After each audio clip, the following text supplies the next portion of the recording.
Good morning. My name is Kim Kowalski, and I am a retired CW5 from the United States Army, and I spent 30 wonderful years for the most part, active duty in the United States Army. I graduated from high school in 1978, grew up in a house where my dad was a microbiology professor at a local university, and so education was important to him, and so it was assumed that I would go to college after high school, and I did. In 1978 I graduated, and then in the fall of 78 I went to a local community college and took a few courses, and community college was just like high school, with the same cliques and cheerleaders, jocks. You know, everybody's had them in their high school. But I didn't like that in high school, and I certainly didn't want to experience that in college, and so I dropped out of the community college. At the same time, I was working at a sandwich shop as a sandwich maker, and my good friend, she also worked there, but her brother was coming home from the Army. He was ETSing, and up until that moment, I had never thought about joining the Army because nobody in my family has served in the military. And so it just never crossed my mind.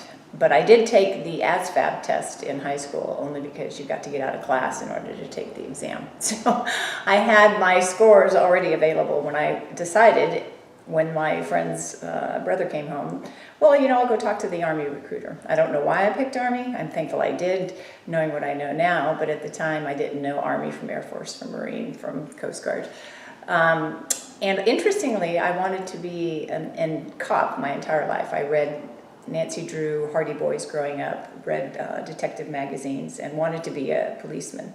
And so when I walked into the Army recruiting station, I told them not to try and sell me for any MOS, military occupational specialty. I want to be an MP. And so they signed me up to be an MP. And so in December of '79, I left Chico, California, for Anniston, Alabama, where I would spend the next 3 months, because it's basic training and AIT, Advanced Individual Training, which is where you learn your job. Basic training, you learn basic soldiering skills. So both basic training and AIT were at Fort McClellan, Alabama, which is in Anniston. And so I spent, interestingly, my company, Bravo 11, actually, it's surprising that I can remember that, but Bravo 11, we were an integrated company, meaning that the males and the females trained together in the same environment. There was no segregation, so there wasn't a female company and a male company. It was an integrated company, and that was one of the first times that the military was experimenting with integrating females into a cohesive unit, and it worked out well. We didn't have any issues that I was aware of, but again, I'm a young private just trying to get by every day and mop the floor and spit shine my boots and everything else that you have to do in basic training. So I wasn't aware of that we were setting any precedents, but it apparently worked out well because females were integrated into military training after that. So in 1980 then, March, springtime, I guess, my first assignment as an MP was Fort Hood, Texas. So this was 1979. And Fort Hood, Texas in 1979, unfortunately the military still had some race issues in '79, and Fort Hood was a huge, both geographically and personnel-wise, huge military installation. So there was a lot of diversity. There was a lot of drugs. Drugs were still ongoing. MPs in the barracks were still smoking dope. I didn't, but some folks were. And so there was a lot of, I wouldn't say overt tension, but there were certainly tensions on the streets of Fort Hood. And I was involved a couple times in a drug bust where I had, as a young 19-year-old, had to pull my weapon and draw down on criminals, soldiers that were criminals. So that was my first experience with a weapon, really, other than on the rifle range. And thankfully I was mature enough at 19 not to keep the finger on the trigger, so there were no accidents. Fort Hood was where I met my husband. We were both in the barracks and started dating, and then got married right before we moved to Germany. My husband was also an MP. So in '80 we moved to Butzbach, Germany, 564th MP Company. I remember that one too. Loved Butzbach, close to Gießen. And spent 3 years there, I think, so 83. And then I had a break in service. I had a baby, got married, had a baby, and then my baby was born at Fort Hood, not in Germany. And then, unfortunately, the marriage didn't last, and so in '83 we got divorced. I also got out of the Army in '83, but stayed in Germany and worked at an American Express as the bank teller. And it was still in the military community, and so after months and months of seeing soldiers come up to the bank telling window, I realized that I really enjoyed being a soldier, and so I knew that I was going to go back in. But I moved back to the States, and it wasn't until 1988 that I joined the Army again. And there weren't a lot of MOSs being offered to what was called prior service, so I had been in once. ETS is an E5, but since there was a break in service of a few years, I came back in as an E3. And so I chose to pick the MOS where I would be able to make rank the quickest. So they offered me cook. There's no way I was going to work in a kitchen. Signal, which we all know signal is always out in the field, so I was not going to take a signal job. And then Army intelligence. They offered me all-source intelligence, which is what I ultimately took. And so in 1988, I went to Fort Huachuca, which is home of Army intelligence, and went through all-source intelligence training, which was actually quite long and in depth. It was about 6 months. And so then I graduated as a young PFC with an MOS of 96 Bravo, and my future was ahead of me. And my first assignment out of Fort Huachuca was back to Germany, to Heidelberg, Germany, which unfortunately, looking back on my career, was not the best assignment because there's 3 echelons of war. There's tactical, operational, and strategic. Tactical is division and below. Operational is division, corps, and echelons above corps, and then strategic is Army level for the most part. That's a generalization of the differences, but that's what they are. And so the assignment in Heidelberg was a strategic level assignment, and as a very brand new all-source intelligence technician, I should have gone to a brigade or a division where I learned the basics of getting reports from all different sources of intelligence collection, HUMINT, SIGINT, IMINT, TechInt, whatever the discipline was, getting those reports, fusing them, plotting the reports on a map to get a very good idea at the tactical level of what the enemy was doing, because an all-source intelligence analyst were responsible for receiving all of the intelligence, reading all of the reports, and coming up with what we suspect is the most likely course of action that the enemy is going to take. And then we tell the commander our best guess, basically, but it's a guess based on quasi-intelligence. And so... Who did you consider the enemy at that time? Soviet Union. The wall was still up, yeah. So it was... And because I was in Germany, it was Soviet Union. Had I been in Korea, it would have been the North Koreans, obviously. Had I been in South America, it would have been the FARC or some terrorist organization. But because I was in Germany, it was the Soviet Union. And so in Heidelberg, Deputy Chief of Staff Intelligence was located there, and they supported the USAR commander. That organization, Descent is what it was called, supported the USAR commander. So I'm doing, as a young E3 analyst, strategic things, and it was very, it was a lesson well learned, but again, because I was just starting out my career, I should have gone tactical and then work my way up, not start out at the very top, which is, strategic is the goal of a lot of people, but rarely do they get strategic. Anyway, I was moved to the targeting section in 1990, so I got there in 88, 89, 90, so I had one more year of my tour. And I was working in the targeting shop when the Gulf War happened in 91, so we were not able to deploy, but we were providing direct targeting support to the forces in Iraq. So we were building the target packages for all of the Iraqi units that were there. And keep in mind, we had not been looking at Iraq. We were looking at the Soviet Union and all of the, East Germany, Czechoslovakia, all the other countries, that were part of the Soviet Union. So none of us knew anything about Iraq. Thankfully, working in targeting, we didn't really need to know how the Iraqi forces operate. We just used imagery primarily to find where they were positioned in the desert and then pass that information on. So that was a very intense time, very well-learned time, and a very fulfilling time, because we knew what we were doing directly supported folks that were fighting the fight such as it was in 1991 in Iraq. So then in 1993, I PCS, Permanent Change Station, to Fort Carson, Colorado, and was working at 4th ID in the Intel shop, and it was me and a young captain, and by this time I was in E6.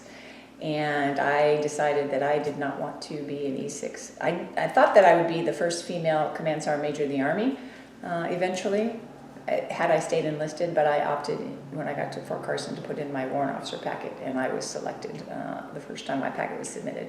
So in 1993, I moved to Fort Rucker, Alabama.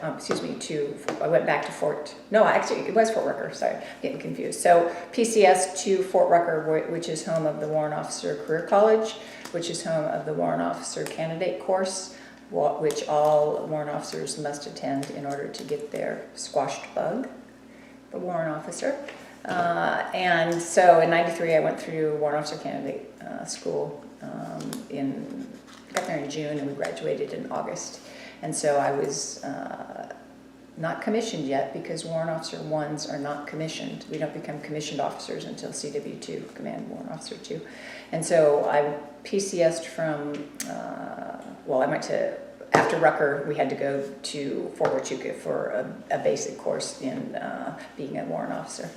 And then from Fort Huachuca, I went to 32nd Air Defense Command in Darmstadt, Germany. And once again, the 32nd Air Defense Command is not the place for a brand new warrant officer to be assigned, because warrant officers are the technical experts of the officer corps, both warrant officers and commissioned officers. We're all commissioned once warrant officers become CW2, and the Air Defense Command is responsible for shooting down enemy missiles and enemy inbound aircraft. That's what ADCOM does. And so we're not really looking at ground forces, and I needed to learn all I could about ground forces, because keep in mind, my previous assignment as an all-source intelligence technician or analyst was strategic in Heidelberg. And now as a warrant officer, I am now again at a not strategic, but definitely echelon above corps assignment as my first assignment as a warrant officer. And warrant officers, because we are technical experts, we are expected to know everything. And I couldn't really learn anything about the ground forces in an air defense command, because we were looking at aircraft and missiles. And so unfortunately, my branch manager who assigned me to ADCOM wasn't really looking at professional development for a young warrant officer. He was just looking to fill slots, and the body went into the slot. So while I was at the Air Defense Command, I had the opportunity to deploy to northern Iraq as part of Operation Provide Comfort. And so I spent quite a bit of time up in Kurdistan, which is where we were based out of. In addition to Turkey, we were also based out of Turkey, but I preferred being in northern Iraq. And was there when the friendly fire shot down the 2 Blackhawks that were flying recon in Iraqi airspace in northern Iraq. I don't know if folks remember that, but it was in 1993, I believe, or maybe 94, I can't remember, that the 2 aircraft were shot down. And I was the primary ground analyst responsible for telling the folks about, in Operation Provide Comfort, the threat of the Iraqi forces in northern Iraq, in the Kurd area. And there was no threat at the time. All of the Iraqi forces were locked down. They weren't moving around. And so we knew almost immediately that it was not an enemy that had shot down those 2 Blackhawks, but it took a little bit of time for us to figure out that, well, it didn't take that long, really. We knew within hours that it was probably a friendly fire incident, and it was. And I knew there were 27 folks, I believe, that were killed, and I worked closely with, there was an incoming J2 and the outgoing J2 were on that particular flight. The outgoing was briefing the incoming on northern Iraq and what his responsibilities were, so they both perished in the crash. There was a young Air Force lieutenant who was an intel officer. She had wanted to go into northern Iraq, and she'd never gotten the opportunity, and she was getting ready to leave Operation Provide Comfort, and the J2 was able to get her on an aircraft as a reward for her good work, and so unfortunately she perished. What was the main function of Provide Comfort? because of the Iraq War and because of the Iraqi harsh treatment of Kurds, there was a lot of humanitarian crisis issues with the Kurds living in northern Iraq. It was wintertime, they did not have a lot of food, and so we deployed forces in there and were feeding the Kurds and taking care of them. And we were also supporting the no-fly zone. There was a once the Desert Storm ended, we established a northern fly zone and a southern fly zone where Iraqi forces could not fly. And enforcing that no-fly zone was part of, the northern no-fly zone was part of the responsibilities of Operation Provide Comfort. And so then I deployed back to the 32nd Air Defense Command. And from 32nd Air Defense Command, that was in 93. Oh, and then I did an in-country PCS move to Würzburg, Germany. So I moved from Darmstadt to Würzburg, and Würzburg was home of 3rd ID. So I originally was in 3rd ID, but then 3rd ID reflagged and became 1st ID Infantry Division. So I spent most of my 3 years in Würzburg as part of the 1st Infantry Division. 3rd Infantry Division rotated back en masse to Fort Stewart, Georgia. So while at Würzburg, I had the opportunity with my unit to deploy to Bosnia. So in '96, I was part of an advance party that went in to do recon and battle handoff with 1st Armored Division, which is the 1st division that went into Bosnia in '96. And so myself and a small contingent from 1st Infantry Division, we went ahead of it, the main body, and got to know everybody, got to know what the mission was going to be, and did some terrain walks, and were able to see just what the job would entail. And so I spent 9 months in Bosnia.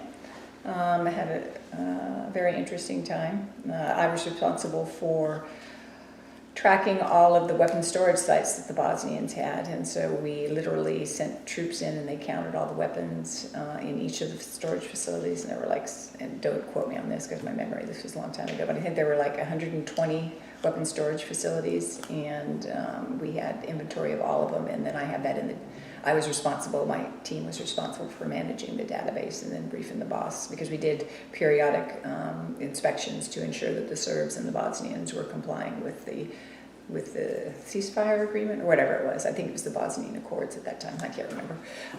But anyway, Bosnia was the first place that my hair froze, because we had showers where connexes, thankfully we had connexes and not had to take a shower in a tent. But this minute you walked out, Bosnian is cold in the wintertime, and I walked out with wet hair and got back to the tent, my sleeping tent, and my hair was frozen. I didn't touch it because I was worried that it would fall off. But it was really, really cold in Bosnia. But again, real world jobs are very rewarding because that's what you signed up for, to do the real world stuff and not do the training stuff all the time. So when I got back from Bosnia, I was still in 1st Infantry Division, but was getting ready to, what year was this? 2000. Okay, so I was going to get ready to go PCS to Fort Lewis, Washington.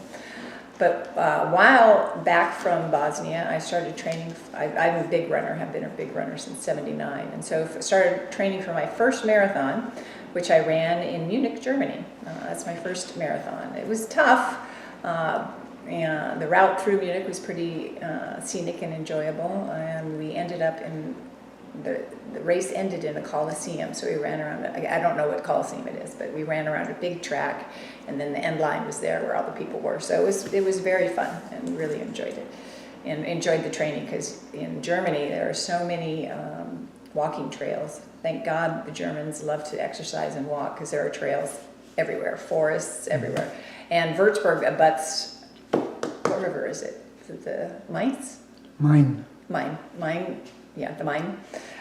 So right outside the side gate of Würzburg were trails leading through vineyards that ended up trails along the Mainz. And so I could run for a couple hours out the back gate through the vineyards and along the river and back to my house. It was very nice, very enjoyable running area. But anyway, training for a marathon was pretty easy in the Würzburg area. Okay, so then in 2000, I PCS to Fort Rucker, Alabama, which is home of the Warrant Officer College, which I already mentioned. But Fort Rucker is also home of Army Aviation. So all of the rotary wing and fixed wing training, in addition to the Warrant Officer candidate training, is done at Fort Rucker. And I was assigned to a training battalion and was responsible for teaching operation, or what's it called, IPB, intelligence preparation of the battlefield, which is how we determine what enemy we're facing and what terrain we're going to fight on and what the conditions are, and a lot of analysis goes into IPB. But I was responsible for teaching the Aviation Warrant Officer Advanced course, introducing them to how we do business, and then also responsible for teaching IPB to the Captain's Career Course, which is the advanced course for aviation captains when they go through Fort Rucker. And then also responsible for introducing brand new flight students, so kids right out of high school, because flight school is the only place where you can walk off the street and not have to do any enlisted time and become a warrant officer. So you go right from high school to flight school is basically what it's called. So it's individual IERW, individual something rotary wing. I can't remember what the E stands for, but those were the students that I also taught. So I had the IERW students that I taught. I had the Warrant Officer Advanced course, Aviation Warrant Officer Advanced course, and the Aviation Captain's Career course is what I taught there at Fort Rucker. And I spent oh, I forgot all about Fort Lewis. I skipped Fort Lewis. Sorry, I have to go back to Fort Lewis because it's important to the story of Anderson Island. So in 1998, I PCSed to Fort Lewis, and I was still running. And so on the weekends when I had time, I would run local races. And there was a local race on Anderson Island. It was a 10K. And so I said, well, I'm going to go over there and do that 10K. So I got on the ferry and came over and ran. I don't even remember what the route was, but I fell in love with Anderson Island back in 1998. I loved the beautiful forest look of it. I loved the fact that there was hardly any traffic, because running in traffic is not a friend of mine. And so I prefer to run on trails like I did in Germany, or very rural areas where there's not a lot of traffic. So hardly any traffic on on Anderson Island. And so I decided back in '98 that I would retire on Anderson Island. I just didn't know when. Had I been really smart, I would have bought property back in '98, but I was a young CW2, single parent, so not a lot of cash on hand, so I couldn't afford to buy any property at that time. And so I spent '98 through 2000 at Fort Lewis, and then PCS from Fort Lewis to Fort Rucker, which is where I did the intel training for the aviators. And then at Fort Rucker, I remember exactly where I was when 9/11 happened. I was in the first sergeant's office. We were just shooting the shit, as they say, in the first sergeant's office, and he had a TV, and so we watched live the airplanes hit the building, and I turned around and looked at the first sergeant and I said, most Americans don't realize it, but our lives have just changed, and will never be the same again, is what I told the first sergeant, and that turned out to be true, obviously. But I had been contemplating retiring because this was 2001. I think in 2003 I would have had 20 years active duty, so I would have retired as a CW3 because I got promoted to CW3 at Fort Rucker. But 9/11 happened, and I had planned on retiring and going to Virginia Tech and I had a bachelor's degree, so I was going to get my master's degree in forensic science. Crime scene analysis, forensic science. Virginia Tech has one of the best forensic science programs. And so, but 9/11 happened, and I said, you know what?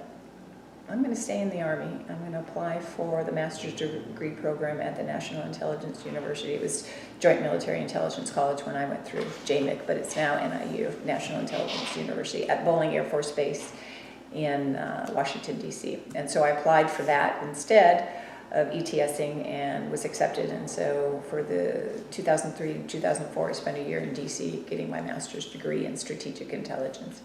And then from Washington, I went to SOCOM, Special Operations Command in Tampa, and was assigned there in 2003 and moved into my rental in August of 2003, I think. In September of 2003, there was a CW2 in SOCOM that was getting tagged again to deploy to Iraq, and he had just gotten back like 6 months beforehand. He had 2 young kids.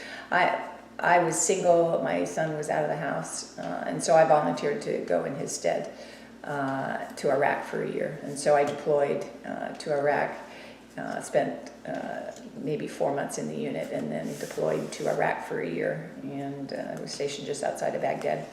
And while in Iraq, what was I responsible? Oh, I had a very interesting job, actually. I was part of the team that was responsible for vetting all of the senior Iraqi officers that we currently had in jails. And so I had to pull as much intel that we had about that particular inmate. I would read all of the information that we had to get an idea of what he did during the war, whether he had committed any war crimes.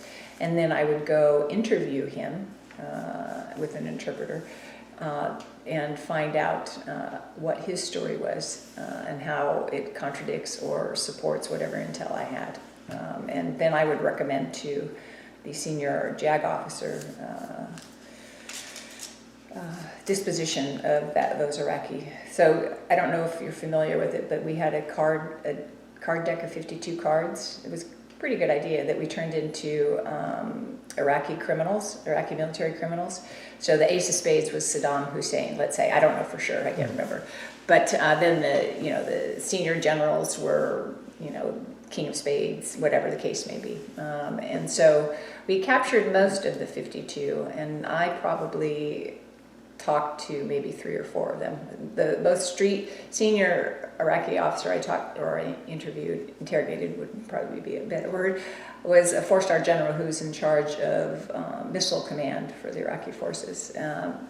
And he started crying when I was talking to him, because I guess he'd been in prison for quite a while and was not very happy. And even though they're the enemy, you can still have compassion for him. And I felt compassion for him because he was so unhappy. It was soldier to soldier. Mm-hmm. Yeah, he was Air Force actually, but still airman to soldier. But anyway, Iraq was in 05, or 05 is when I came back. I actually went in 04. And so spent the year there, came back to SOCOM in 05, and PCS back to Fort Rucker, but a different assignment. I wasn't going to be an instructor. I was going to be assigned to the Warrant Officer Career College in a staff position. And I was replacing the current chief of academics. And so I became the chief of academics for the Warrant Officer Career College. So we're still responsible for, spent 3 years there, I think.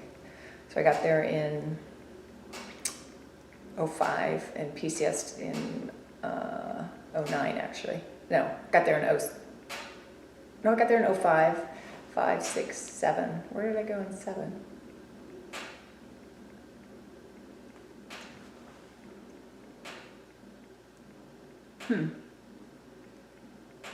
Fort Rucker, teaching until pilots, yep. And then 08, and then in 09 I went to Korea. So spent a few years at Fort Rucker. And it's interesting because I had been a European soldier. Normally you're tracked to either be stationed in Germany all the time or Korea. Rarely do you go to both places. I don't know why. The Army, it's just supposed to be an easier thing. So my goal was to retire without ever having been assigned to Korea, because I'd always been assigned to Germany. And so then I pin on CW5, and come on, they got to send a CW5 to Korea. So I didn't go to Korea annoyed, but it was annoying initially to think that I was going to have to go there. And so I went to Korea, to 8th Army. And it was a year-long tour. And I'm glad I went, because I lived in Seoul in an apartment up on a hill close to the Hilton. I can still remember it. I had a dog. We'd go running in the park all the time and worked some long hours, but had a good time that year I was there. So PCS to my last duty station in 2010, and this will be MacDill Air Force Base, Tampa, Florida, the Joint Intelligence Unit for CENTCOM, not SOCOM. SOCOM is also at MacDill, but I was stationed at CENTCOM this time and spent 3 years there. What's the difference between the two? CENTCOM is responsible for providing military support to all of the countries in the Middle East and Northern Africa, some Northern Africa countries. SOCOM is specifically responsible for the special operations in the same worldwide, not just the CENTCOM AOR, the worldwide. And they do, special ops kind of things, whereas CENTCOM does tanks, artillery, air defense, all the conventional military forces. That's CENTCOM, and SOCOM is all the special operations forces. That's the layman's way of describing it. So I was at CENTCOM that time, and I was in charge of the Order of Battle. Was it military Order of Battle Directorate? So my deputy was a GS-13. I had about 100 folks working for me in different locations, not just in Tampa. We had a couple of units up in Orlando, so I'd had traveled to Orlando. Interestingly, we had a satellite organization that was doing databasing here at Fort Lewis, so I was able to take a couple of TDY trips and came to Anderson Island again just to see what it was like. Hadn't changed that much, so I knew I would still be living here at some point. And so really enjoyed my time in Tampa. It was a stressful time, lots of hours, because CENTCOM area of responsibility is huge, and there's Middle East, so there's a lot of conflict going on all the time. This is when the Arab Spring arose as well. This is when the Bergdorf case was going on. He was the soldier that crossed the lines in Afghanistan and then was kidnapped by the Taliban. And so we had a team that was responsible for tracking Bergdorf and everything that he did. And CENTCOM was very interesting because it's pretty political, but it's still real world as well. And so you're doing real world things, and you can watch and see that whatever intelligence you provided has a direct result, especially when the introduction of drones and being able to watch the drones hit a target, and you know that you developed that target, and it's pretty interesting to watch. And retired in 2013 after 30 years out of Tampa, and then thought I would retire in Tampa, but life happens, and so I ended up in 2018, late 2018, buying a house on Anderson Island. Spent a couple more years in Tampa, and then my dad got sick, so I had to move back to Alabama, and then eventually to California, and then back to Alabama, and then to Fort Lewis. And so I highly encourage everyone. I think that military service or forestry service or air patrol should be compulsory, like it is in Germany. Germans, or at least when I was there, they had to spend 2 years in the military or some type of giving back, right? And so I think that we should do that, because I intended in 1979 when they joined the Army to only spend 3 years in the Army and then get out, and it's interesting that I ended up spending 30 years. It just happened to end up that way. But I highly encourage it for everybody, because when you're 18, 19 years old, you don't honestly know what you want to do with the rest of your life. And so joining the military or being part of the Peace Corps type of organization where you're giving back to whatever, selfless service, if you will, is important for personal development, and it gives you a couple of years to decide what you really want to do. Do I want to go to college, or do I want to buckle down and start a job right away? So I am thankful that I was able to join the Army as a 19-year-old, and the Army really did mature me and provide me a wealth of wonderful experiences, a lot of very uncomfortable experiences, horrible experiences, to be honest with you. But we have a tendency as humans to forget over time the bad experiences and just remember the good experiences, which I think is wonderful. And so I have lots of good experiences, and can say nothing but good things for the military. That's it. Great. Thank you very much. You're welcome. Thank you for serving our country. You're welcome. Thank you. Thank you.